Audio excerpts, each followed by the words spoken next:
están en todas las mucosas, por ejemplo, en bronquios, y eso es lo que hace que sea tan inmediato los síntomas de la alergia. Bueno, entonces, ¿quieres leer, Michelle? Sí, doctora. Gracias. Dice, más alimentar. Quien encontró que esta célula aumentada en los tejidos de animales gordos, así como en individuos parasitados, los gránulos citoplásmicos se tiñen como el de los basófilos y también contienen heparina e histaminas. Sin embargo, proviene de una línea celular separada en los mastocitos. Su núcleo no está lobulado y los gránulos son menos numerosos y de menor tamaño comparado con el de los basófilos. Muy bien. Perdón, es que estoy buscando mis lentes, pero no sé dónde dejé mis lentes otros. Ay, Dios mío, que no los haya perdido porque te los juro que eran tan cómodos. Estoy buscando, tengo un repuesto aquí de lentes, pero a ver si están aquí, entonces no los encuentro acá, están acá.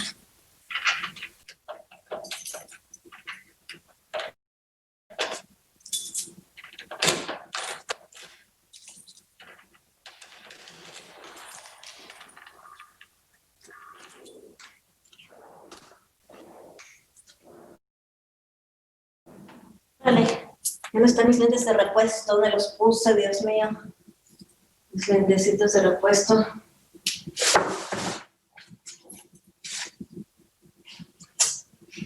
Ay, Jesucito. Jesucito, ya no los encuentro.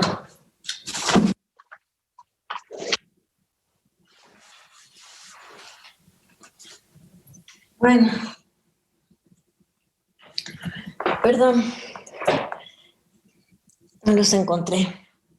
Bueno, entonces, continuamos, Michelle. Se encuentran rara vez en sangre, preferentemente están en el tejido conectivo de tejidos y a veces en la mucosa intestinal. Se desgranulan rápidamente ante la lesión tisular, liberando histaminas y docenas de citocinas y factores de crecimiento que inician la respuesta inflamatoria y ocasionan hipersensibilidad y alergias. Muy bien. Entonces aquí tenemos los megacariocitos. Ustedes saben, los megacariocitos son las células que dan origen a las plaquetas, pero solamente liberan pedacitos de citoplasma, ¿sí? Que ya llevan gránulos performados, por eso las plaquetas son otras células que no tienen núcleo tampoco, las plaquetas, ¿sí? Entonces, y provienen de los megacariocitos. Sí, entonces, a ver, continúa, Michelle. Son células multinucleadas más 20 núcleos, de donde se derivan las plaquetas. Las plaquetas son pequeñas, sin color, sin núcleo y de forma irregular. El principal papel de las plaquetas es mediar la coagulación, pero las plaquetas activadas también secretan citocinas que influyen en las funciones y migración de otros leucocitos durante una respuesta inflamatoria. Estas citocinas son producidas por el RNA mensajero preformados que son traducidos en la activación plaquetaria. Muy bien. Bueno, pues ahora vamos a ver los linfocitos T citotóxicos. Vean qué bonito, esa es una célula maligna y vean cómo se le pegan los linfocitos T citotóxicos y de hecho las matan, ¿no? Hay fotografías, yo tengo unas fotografías de melanoma maligno, ¿no? De células de melanoma maligno que se han cultivado in vitro y se ponen con linfocitos y bueno, después de unos días se ve cómo los linfocitos han matado a la mayoría de las células malignas, ¿no? Entonces, bueno, aquí pues tenemos que ver que del progenitor común linfoide, ¿verdad? Da origen a las células T y a las células B. Las células T tenemos principalmente dos tipos, las T cooperadoras y las T citotóxicas, ¿no? Las cooperadoras activan a las células B y a los macrófagos para que obviamente hagan su función de la mejor manera. Y los linfocitos T citotóxicos matan a las células infectadas por virus y también a las células malignas, ¿no? Son los linfocitos T citotóxicos. Las células B se transforman en células plasmáticas y estas células plasmáticas son las células productoras de anticuerpos. Bueno, pues vamos a ver el receptor de antígeno de los linfocitos. Hasta los años 60, fíjense, los linfocitos no tenían función conocida.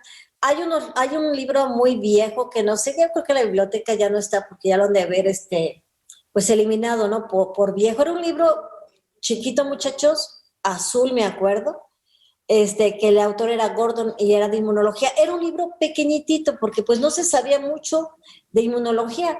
Y yo recuerdo que ahí solamente hacían referencia entre los linfocitos T y B, que unos formaban rosetas con eritrocitos de carnero y los otros no. Y era como ellos podían diferenciarlos, ¿no? Entonces las células T y B son inactivas hasta que se encuentran con el antígeno, o sea, mientras no se encuentren con el antígeno, estas células van a estar en estado de reposo. Obviamente, para que las células T y B puedan ver al antígeno, requieren un receptor.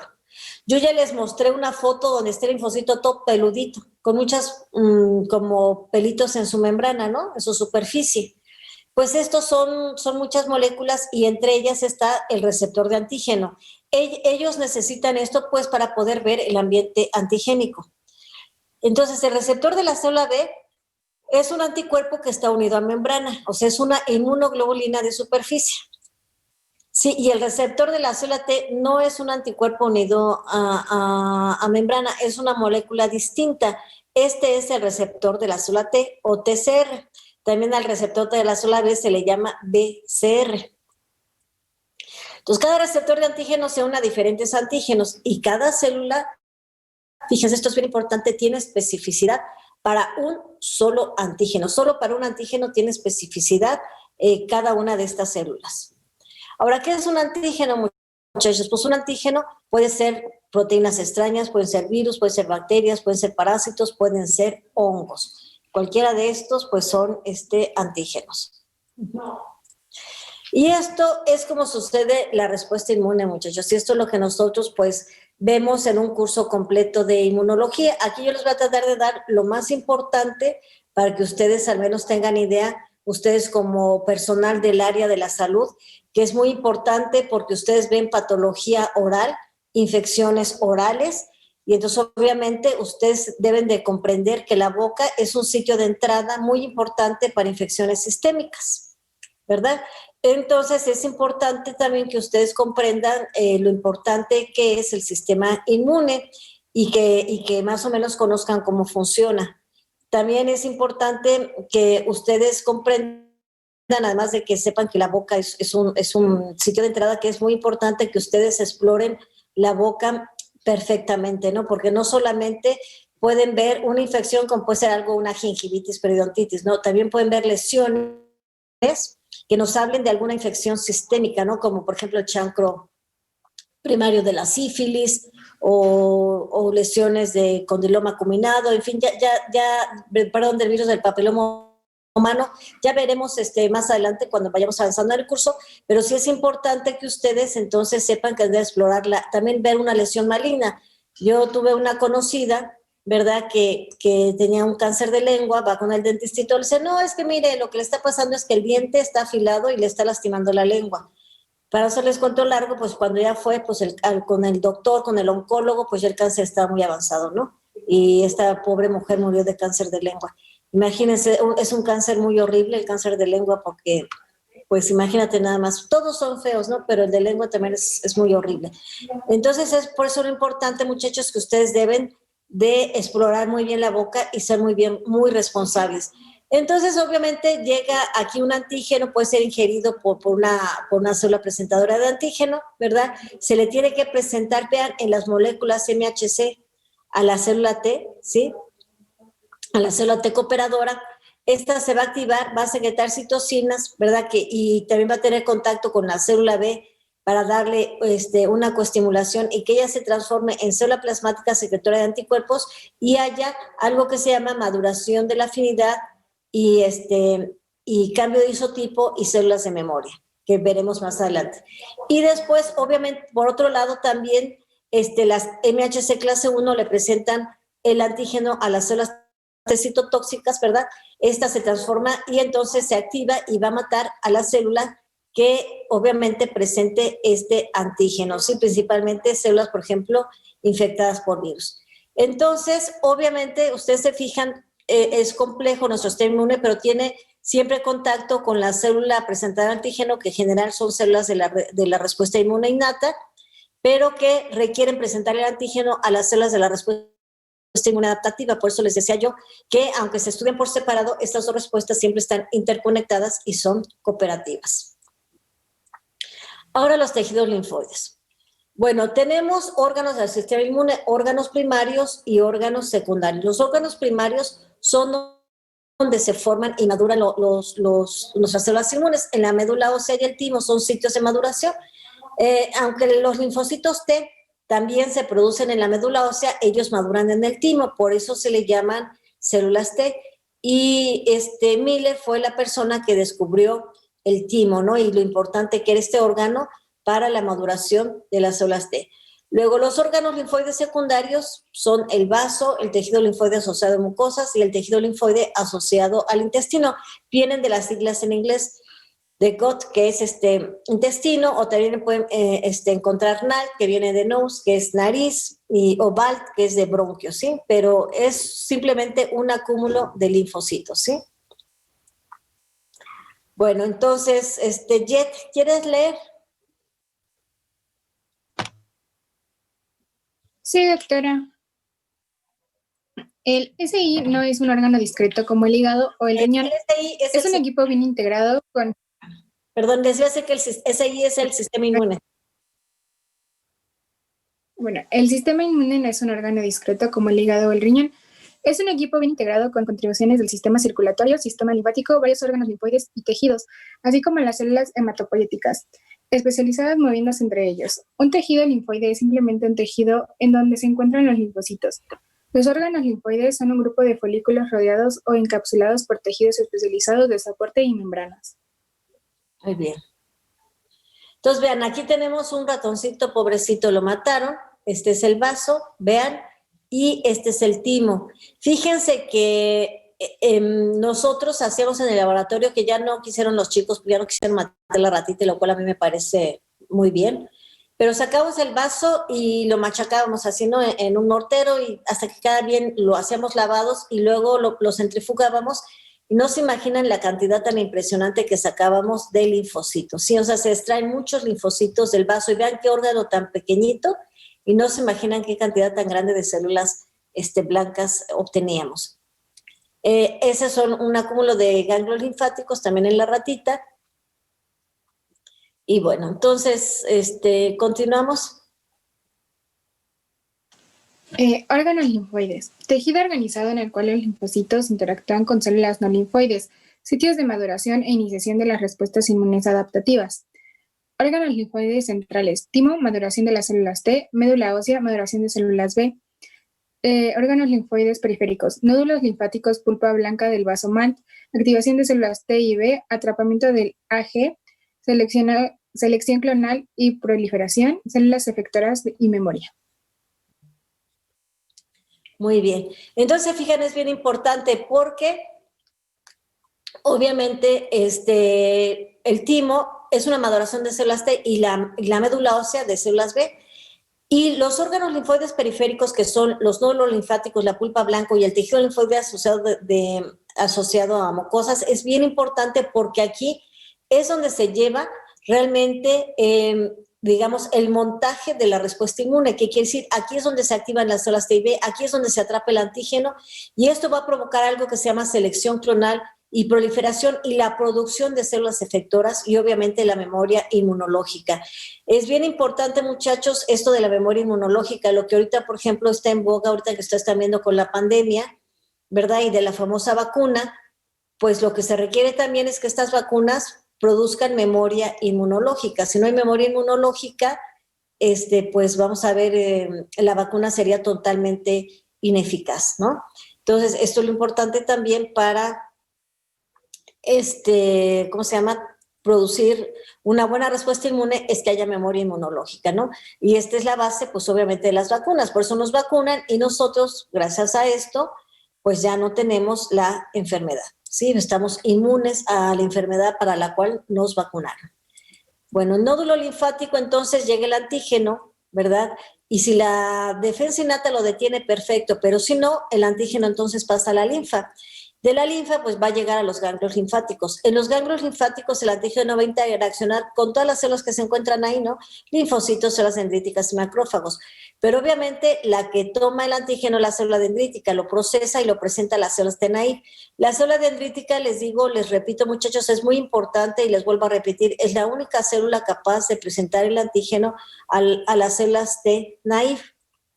Después, esto provoca una activación de la célula T y el inicio de la respuesta inmune primaria. La primaria, cuando digamos es la primera vez que el organismo tiene un encuentro con ese antígeno particular.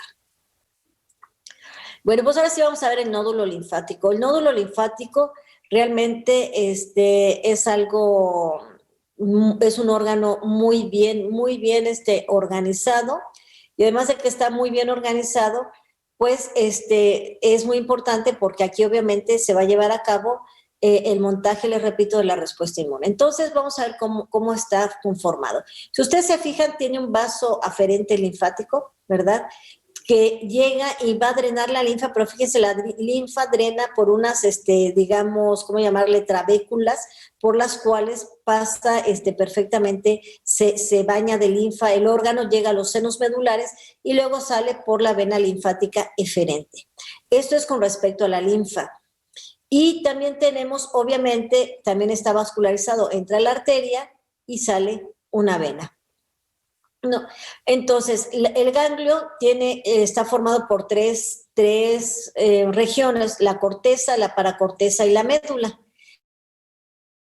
En la corteza, fijan que es lo más externo que está aquí, es una zona que es rica en células B, en células dendríticas foliculares y macrófagos, ¿verdad?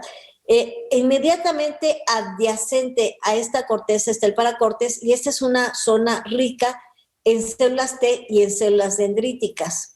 Y después tenemos, bueno, la zona medular, donde tenemos principalmente células plasmáticas, ¿sí?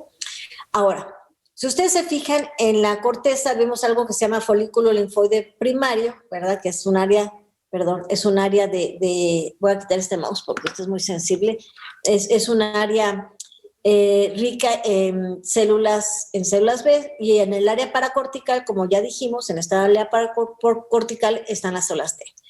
Cuando hay una activación, muchachos, este folículo primario se transforma en folículo linfoide secundario. ¿Por qué? Porque las células B empiezan a proliferar. Esto continúa hasta que se transforma en un centro germinal. Es un sitio de intensa proliferación de células B, ¿verdad? Y después, obviamente, en los cordones medulares, donde hay macrófagos y células plasmáticas, en estos cordones medulares, las células B, que ya, digamos, se transforman en células plasmáticas, migran a estos cordones medulares, y a partir de aquí empiezan a secretar los anticuerpos. Pero fíjense, el ganglio linfático está extraordinariamente bien organizado. Aquí hay unas trabéculas, unas fibras reticulares que llevan al linfocito T. ¿Qué quiere decir? El linfocito T entra por las glándulas endoteliales altas, el NAIR, y lo dirigen a las zonas donde debe de ir. ¿Con qué finalidad, muchachos?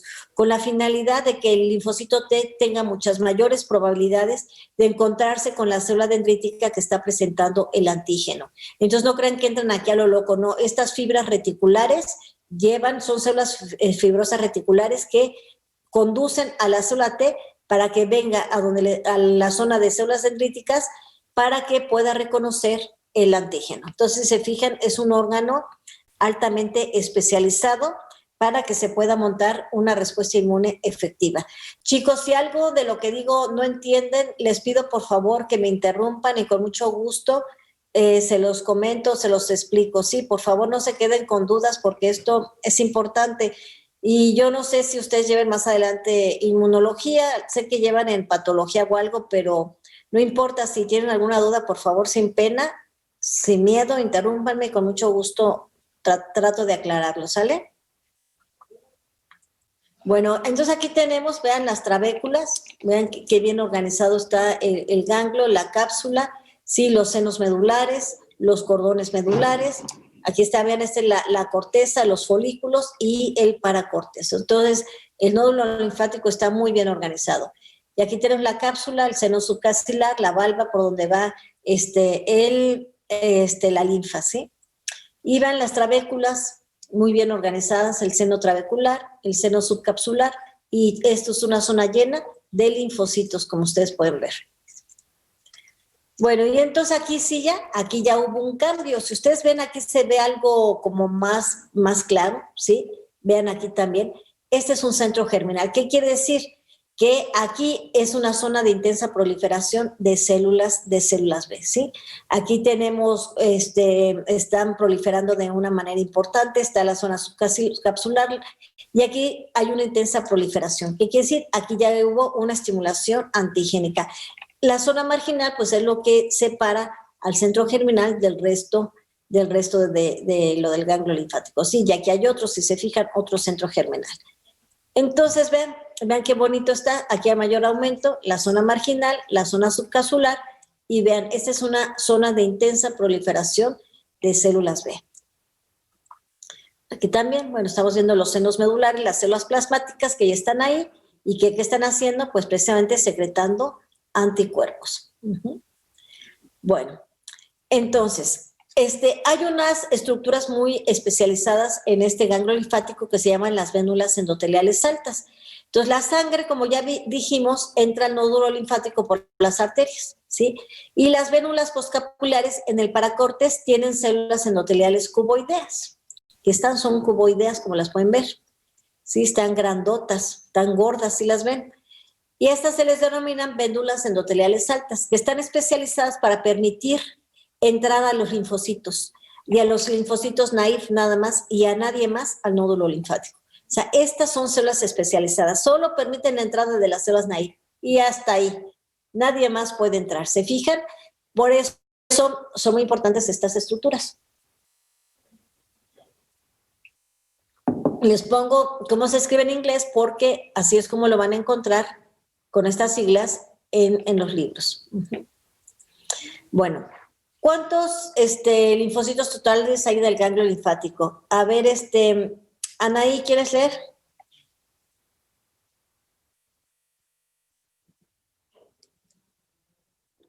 Sí, doctora.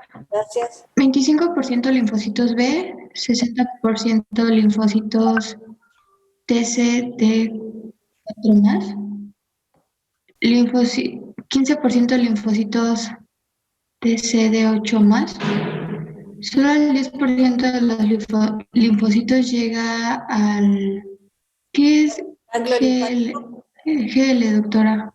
Ganglio linfático. Llegan al ganglio linfático por los linfáticos aferentes. Los linfocitos nuevos y los que están pericirculando por el cuerpo entran por las vénulas postcapilares. Los linfocitos que fallan en encontrar el antígeno agente específico mientras están en el ganglio linfático salen directamente por los linfáticos eferentes que drenan la médula. Acuérdense, este es el CD4 positivo. ¿Se acuerdan que era el CD? ¿Se acuerdan o ya se les olvidó? ¿O no se los expliqué? No me acuerdo, doctora. Bueno, entonces se los voy a explicar si no se acuerdan. CD significa clúster de diferenciación, ¿no? Es una molécula, digamos, de diferenciación. ¿Qué fue lo que pasó? Y les voy a explicar por qué se utilizaron esta designación. Cuando empezó todo el advenimiento de los anticuerpos monoclonales, ¿sí? Que empezaron con anticuerpos monoclonales, entonces en varias partes del mundo hacían un anticuerpo, descubrían una molécula y le llamaban como querían. Por ejemplo, si en Inglaterra encontraron a la molécula A, por ejemplo, le encontró Peter, pues le ponía Peter. Si luego esa misma molécula le encontraba en Japón Jun, pues le ponía Jun. Y así, ¿no? Entonces una misma molécula tenía muchos nombres y era mucho conflicto cuando, por ejemplo, querían publicar o así, porque pues no sabían a qué molécula se referían o era la misma y era mucho problema. Entonces, hubo una conferencia internacional de inmunólogos y entonces mejor decidieron que a nivel internacional a estas moléculas se les diera el mismo nombre. Y entonces así todo el mundo sabemos que la célula TCD4 es la célula T cooperadora, y esto es aquí en China, en Rusia, donde sea, ¿no? Es una nomenclatura internacional. ¿Cómo se hicieron estos clústeres de designación? Bueno, lo que hicieron, ¿verdad?, es que empezaron a inmunizar ratones con linfocitos humanos, luego inmortalizaban las células, sacaban anticuerpos monoclonales y entonces veían contra qué molécula iba dirigida. Y es así como empezaron a nombrarlos. Primero nombraron el anticuerpo, pero vieron que era más cómodo o más útil, más práctico, mejor nombrar la molécula. Y entonces eso es así, es un clúster de diferenciación, que quiere decir que todas las células TCD4 pues son las cooperadoras, y por ejemplo todas las células TCD45 son los leucocitos, son marcadores de línea. Entonces podemos decir que hay marcadores de línea, por ejemplo en este caso CD45, todas las células blancas. Y si decimos células TCD4 son las células cooperadoras, entonces ya, pero también podemos tener moléculas cuando la célula está siendo efectora, está activada, tenemos entonces clúster de diferenciación de activación, y también tenemos algunos de cuando la célula ya está muriendo, de células senescentes, y algunas de desarrollo. Sí, entonces realmente son muy importantes estos clústeres de designación porque ha permitido estudiar a muchos subtipos de células y ver en qué estadio se encuentran, si están en reposo, si son de memoria, si son efectoras, etcétera. Entonces, ha sido muy importante. Las células TCD8, pues son las células citotóxicas, ¿no? Bueno, continuamos. Anaí. Sí, doctora. El agente que penetra El antígeno. El antígeno que penetra al Nódulo linfático. nódulo linfático permanece en la corteza o paracorteza. ¿Qué era, doctora? Perdón. El antígeno. El antígeno puede ser fijado por los Células dendríticas foliculares. células dendríticas foliculares para su inspección en las células B en la corteza y o internalizado en las Células dendríticas. Células dendríticas interdigitales en la paracorteza para ser presentados a las células T. Cuando se activa un linfocito T, se inician las etapas de activación de cualquier clon de células B antígeno específicas de las pequeñas poblaciones de células B que hay en la paracorteza. Las células se diferencian y se convertirán en células plásticas. De 4 a 7 días después del encuentro inicial con el antígeno, algunas células B y T activadas migran a la corteza del nódulo linfático. Nódulo linfático por un estímulo desconocido. Muy bien, entonces así es. Y entonces es lo que les expliqué, nada más aquí ya está, digamos, en lectura, pero ya se los había esto yo explicado, ¿sí? Entonces vean qué bonito es el nódulo linfático, vean aquí están los centros germinales, claramente se ven, vean a mayor aumento, qué bonito está el centro germinal, bueno, ya aquí hay macrófagos también y linfocitos en el nódulo linfático, pero vean qué bonito está el centro germinal y cómo se ven aquí a menor aumento y a mayor aumento. Pero entonces nosotros podemos ver que este es un folículo primario y este es un centro germinal. Por lo tanto, la histología del nódulo linfático es dinámica. ¿Qué quiere decir? Que en ausencia de estimulación inmune, pues el ganglio está en reposo, pero cuando hay un antígeno, entonces hay estimulación inmune, los folículos se transforman en folículos secundarios y posteriormente en centros germinales. Bueno, entonces vamos a ver qué es lo primario. Entonces, a ver, Jet, continúa. La histología del nódulo linfático. Ok. Nódulo linfático. Folículos primarios. Son agregados esféricos de linfocitos B maduros en reposo macrófagos y fólicas dendríticas. Las dendríticas foliculares. Foliculares. Las células dendríticas foliculares captan el antígeno en su membrana por relativamente largos periodos de tiempo. Las células B y TH antígenas específicas inician la formación de los folículos secundarios que tienen los centros germinales. Muy bien. Muy bien, continúa. Los centros germinales son agregados de las células B proliferando y diferenciándose en las células plasmáticas y células de memoria. Las células plasmáticas migran hacia la médula, donde habitan células B, T, macrófagos y células plasmáticas. Muy bien. Las cantidades copiosas del... ¿Es mm, inmunoglobulina M? ¿Es un anticuerpo? ¿de la qué? ¿Inmunoglobulina M? Inmunoglobulina M, entran a la linfa por los linfáticos aferentes y de ahí a la sangre. Luego inmunoglobulina G. Luego inmunoglobulina G, entran a la linfa por los linfáticos aferentes y de ahí a la sangre. Las células T efectoras pueden dejar el nódulo linfático por la vía aferente linfática y migrar al sitio de infección donde se necesitan o permanecen en el nódulo linfático para atacar a los invasores dentro del nódulo linfático. Muy bien, porque vamos a ver que la inmunoglobulina de la respuesta inmune primaria, muchachos, es IgM y la inmunoglobulina de la respuesta inmune secundaria es IgG. Esto lo vamos a ver, ¿sale? Bueno, ahora les pregunto, ¿por qué se inflaman los ganglios linfáticos en una infección? A ver, díganme, ¿por qué?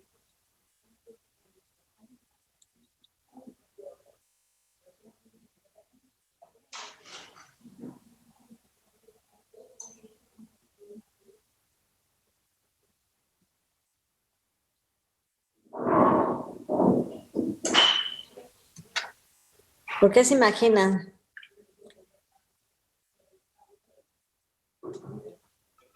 Puede ser porque dentro de ellos se combate la infección. ¿Puede ser por qué?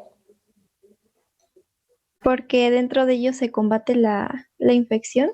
¿Y entonces qué pasa? Sí, ¿y qué pasa con lo que acabamos de ver? Se acumulan las glándulas. ¿Se acumulan las glándulas como?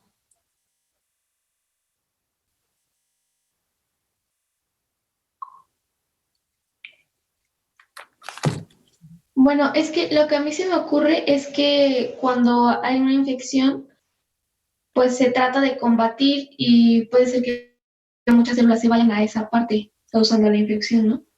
Bueno, si tú viste ahorita, Pau habló, ¿verdad? Sí, doctora. Bueno, si tú viste ahorita, Pau, en la histología del ganglio linfático, te fijaste que hubo una proliferación, ¿sí o no, Pau? Sí. Entonces, obviamente, esa proliferación que hace, pues aumenta el número de células, ¿no?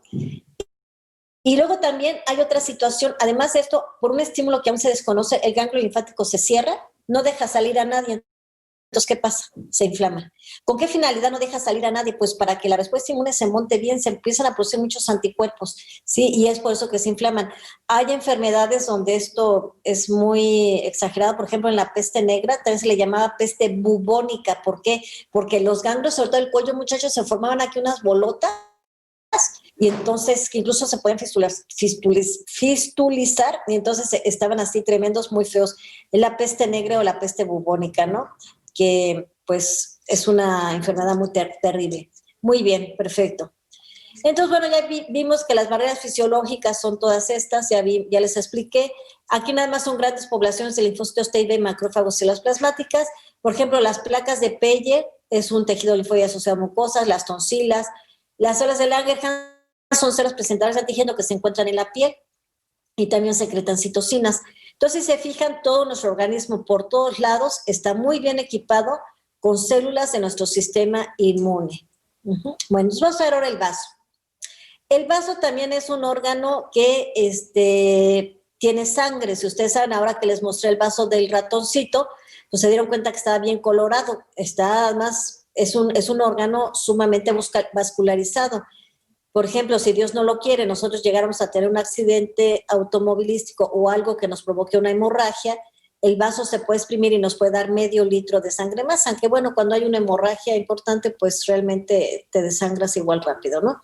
Pero bueno, pero es un órgano muy importante que tiene pues su arteriola central, su arteria trabecular, también tiene folículos linfoides y tiene esta capa periarteriolar linfocítica, vamos a ver ahorita qué es, está llena de linfocitos T, tiene, pues este es un centro germinal, ¿no? Y una zona marginal donde se está llevando igual a cabo un crecimiento de una proliferación de células B por algún estímulo antigénico. Si no, está en reposo, está como folículo primario, ¿no? En la pulpa blanca. El vaso tiene una pulpa roja, vascularizada, y una pulpa blanca, que obviamente en esta pulpa blanca están nuestras células del sistema inmune. Entonces, visto de un corte ya así sagital, bueno, tenemos el seno marginal, ¿verdad? Una corona de células B, aquí un centro germinal, pero vean, esta es una arteriola y alrededor de la arteriola está es una capa de linfocitos y se denominan PALS. Ese es el nombre que tiene, PALS, de capa periarteriolar linfocítica. Entonces, esto es una zona rica en células T y la arteriola central. Entonces, si nosotros ya lo vemos ya en un corte ya histológico, ¿verdad? Entonces aquí vemos la arteriola central, vemos que todo alrededor es una zona rica periarteriolar de linfocitos, ¿verdad? Está la zona marginal y está el centro germinal, ¿no? Esta es una zona de intensa proliferación de células B. Pero vean, aquí alrededor de la arteriola está esta capa de linfocitos. Bueno, entonces, a ver, ahora, Pau, ¿quieres leer? Sí, doctora. Antígenos que penetran directamente a la sangre o aquellas infecciones que no pudieron ser contenidas en los... Ay, quiero afile. Ganglios linfáticos. Gracias. En los ganglios linfáticos son retenidos en el vaso. Todo entra por la arteria esplénica, la cual se ramifica dentro del órgano formando trabéculas y arteriolas, las cuales penetran en las fibras reticulares. Recubriendo a cada arteriola está la capa linfoide periarteriolar, PALS, un arreglo cilíndrico de tejido poblado principalmente por células T maduras, pero también por células plasmáticas, macrófagos y Células dendríticas. Y células dendríticas interdigitantes. Muy bien. Wow. Continúa. El antígeno es tomado por las células dendríticas, se lo presentan a las células T de PALS y se activan. Muy bien. Es de esa capa periarteriolar, ¿se fijan? Ahí están estos linfocitos T y las células dendríticas lo toman y se los presentan. Recuerden, las células dendríticas son las únicas que pueden presentar el antígeno a las células T ahí. Y una cosa importante, el vaso no tiene las vénulas endoteliales altas como tiene el ganglio linfático, ¿sí? Continúa, Pa. Rodeando los PALS hay folículos primarios llenos de células B y macrófagos. Sí, eran macrófagos, ¿verdad? Sí. Cuando el antígeno es atrapado en las cercanías de estas células B, se activan y forman centros germinales, los cuales se llenan de células B activadas, rodeando los folículos está la zona marginal, que también contiene algunas células B. Muy bien, eso ya lo explicamos, pero bueno, aquí está la lectura. Entonces, ahora sí, ¿cuáles son los linfocitos totales del vaso? A ver, Pau. Linfocitos totales del vaso, 40% células B, 50% células TCD4+, 10% células TCD8 Positivo. más positivo, 5% de... Natural. ¿Natural qué, perdón? Killer. Natural killer. 1/3 parte de los linfocitos circulantes se encuentran en el vaso. ¿Se imaginan? 1/3 parte de todos nuestros linfocitos que están recirculando y recirculando están en el vaso. Entonces, ¿se imaginan? Es un órgano muy importante. ¿Cuántas veces nos hemos pinchado, ¿no? Con una aguja, con una espina, nos mordemos la lengua o el carrillo, o nos cortamos? ¿Y ustedes se enteran de algo, chicos? No, ¿verdad? Ni siquiera les da fiebre ni nada, pero ¿cuántas bacterias creen que penetraron? Ni bacterias, se vayan ustedes a saber qué más. Y ni siquiera se enteran. ¿Por qué? Porque su sistema inmune lo ataca, lo contiene y lo destruye. Vean, he ahí la maravilla de nuestro sistema inmunológico. Claro, cuando no funciona, pues es cuando ya hay que tomar antibióticos, ¿no? No es que no funcione, sino que los patógenos ya han desarrollado armas impresionantes que pueden evadir el sistema inmune, ¿no? Y ahorita uno de los ejemplos más claros que tenemos es el famoso coronavirus, pero fíjense también aquí la idiosincrasia del huésped, muchachos, cómo hay personas que tienen una infección asintomática, ¿no? Y pueden ser portadores asintomáticos, y te vas hasta el otro extremo donde hay personas que les cuesta la vida, ¿sí? Entonces, vean, esta es la idiosincrasia de cada uno de nosotros. Y estas moléculas que están muy importantes, pues ya vamos a ver qué es lo que nos provoca que unas personas seamos resistentes y otras no lo seamos. Pues va a depender no lo podemos saber, muchachos, desgraciadamente esto no lo podemos saber sino hasta que tengamos contacto con el antígeno, ¿no? Entonces, por eso es que hay que cuidarnos mucho. Si bien es cierto que también existen las comorbilidades que pueden afectar el resultado, pero bueno, a mí me comentaban los doctores que están en los hospitales ahí en el área COVID, que realmente el factor de riesgo que han visto que, bueno, que cobra más vidas o que no es tanto la edad, ¿no? Porque alguien que decía, no, es que las personas mayores fallecen, ¿no? No sé si vieron la foto de una señora ya muy grande de 95 años que estaba bien contenta levantándose ya de la cama ahí del Hospital General porque ya se iba, ¿no? Logró salir de COVID. Bendito Dios, ¿no? Una señora ya muy grande. Pero que el principal factor de riesgo es la obesidad, o sea, y tristemente, pues ustedes saben que México somos el país número 1 de obesidad. Me comentaba un doctor del IMSS que ellos llevan estadísticas de esto, que de cada 10 mexicanos, 7, fíjense nada más, 7 tenemos ya sea obesidad o sobrepeso, pero no estamos en nuestro peso ideal y ese es el problema, ¿no? Que no estamos en nuestro peso ideal, la mayoría. Yo sé que ustedes sí, porque ustedes están jóvenes, ¿no? Pero por ejemplo yo, pues ya tengo mis kilitos de más y ahí está el problema. Bueno, entonces aquí tenemos la pulpa blanca del vaso, la pulpa roja, aquí está el centro germinal, vean qué bonito, la arteriola central, ¿sí se ven? Qué bonito, y vean cómo se nota claramente esta zona de intensa proliferación celular, sí, está muy claro ahí. Bueno, entonces la pulpa blanca, continuamos, Pau. Pulpa blanca, arteriolas esplénicas con sus capas de tejido linfoide periarteriolar, los folículos y la zona marginal. Corresponde al 20% total del vaso. Pulpa roja, cuerdas esplénicas y senos venosos. 4 veces al día pasa la sangre total por el vaso. Fíjense, 4 veces al día está pasando, ¿no? De tal manera que si un antígeno anda por ahí, pues lo atrapan porque lo atrapan. Sí, muy bien. Entonces ahora vamos a ver, Gaby Musquiz, ¿quieres ayudarnos? ¿Quieres ayudar a Pau? Sí, doctora. Gracias. Extravasación de leucocitos. Una de las características únicas del sistema inmune es que sus constituyentes celulares no están fijas a un único órgano. Se mueven a través del cuerpo a varias localizaciones para llevar a cabo su función eficientemente.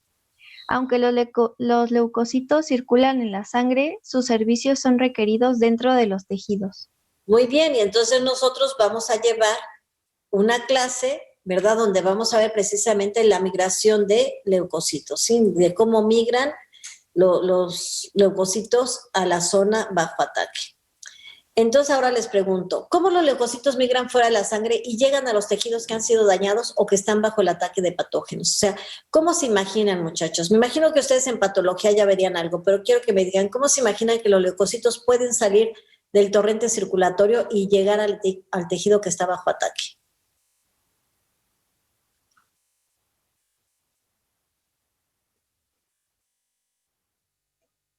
No recuerdo muy bien, pero creo que era algo sobre el rodamiento, ¿no? Sí, Pau, ¿y cómo sucede eso? Ay, soy Gaby. Gaby. Ay, sí, Gaby, perdón. Sí, Gaby, a ver, ¿cómo sucede eso? Ay, es que no me acuerdo muy bien. ¿No te acuerdas muy bien, Gaby? ¿Quién se acuerda? Lupita, ¿no te acuerdas? Emanuel.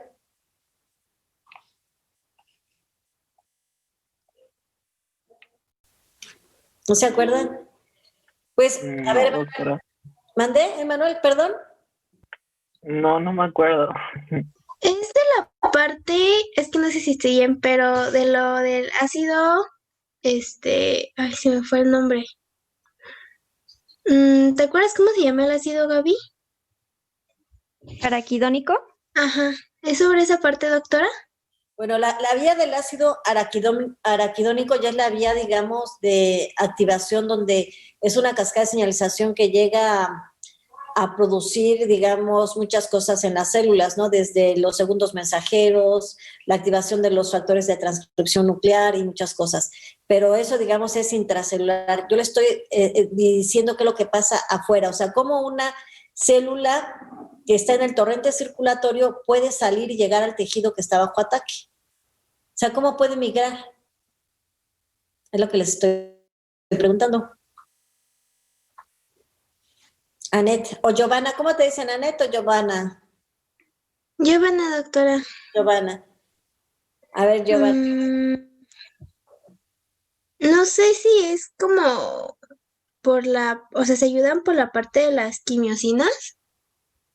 Bueno, O eso es. quimiosinas es importante, eso lo liberan las células que están bajo ataque y atraen a los leucocitos, eso es muy importante. Pero bueno, ¿pero qué se requiere? Si yo te digo, Giovanna, a ver, súbete, no sé, a la pared del salón, aunque no sé si recuerdes tu salón, porque pobrecitos, ustedes casi no han estado en la escuela, ¿verdad? Pero bueno, súbete a la pared, trépate al techo, ¿lo podrías hacer? No, ¿Por qué? porque pues está como inclinada y yo no tengo como la capacidad de poder trepar paredes. ¿Por qué? Sí, exacto, tienes tus manos, tienes tus pies, ¿qué necesitarías para poder trepar? Como algo que me una a la pared. Exactamente, necesitarías unos peldaños o unos escalones que estuvieran ahí pegados para poder subir, ¿cierto? Algo de donde agarrarte, pero tú también necesitas tus manos y pies, si no tuvieras manos y pies tampoco podrías, ¿estás de acuerdo? Sí. Y entonces esto es lo que tienen nuestras células, muchachos. Vean, hay moléculas de adhesión tanto en el endotelio vascular como en nuestras células inmunes, porque tiene que haber una interacción, ¿están de acuerdo? Para que las células puedan reptar y puedan salir del torrente circulatorio. Entonces, en el caso de los leucocitos, es la L-selectina o CD62L, que se expresa en la mayoría de los leucocitos, y la selectina P y E, que se expresan exclusivamente sobre las células endoteliales. Entonces, fíjense, es lo maravilloso de esta nomenclatura, muchachos, porque el ligando de CD62 está en los leucocitos. ¿Y a qué se une? Pues a CD62P o a CD62E, que está normalmente en las células endoteliales. ¿Sí? ¿Hasta aquí vamos bien, chicos? Perdón, ¿hasta aquí vamos bien? Sí, doctora. Bueno, chicos, le dejamos porque ya son 3 minutos para las 11. Sale, que tengan muy bonito día y nos vemos el miércoles si Dios quiere. Gracias, doctora. Adiós. Gracias, doctora. Hasta luego.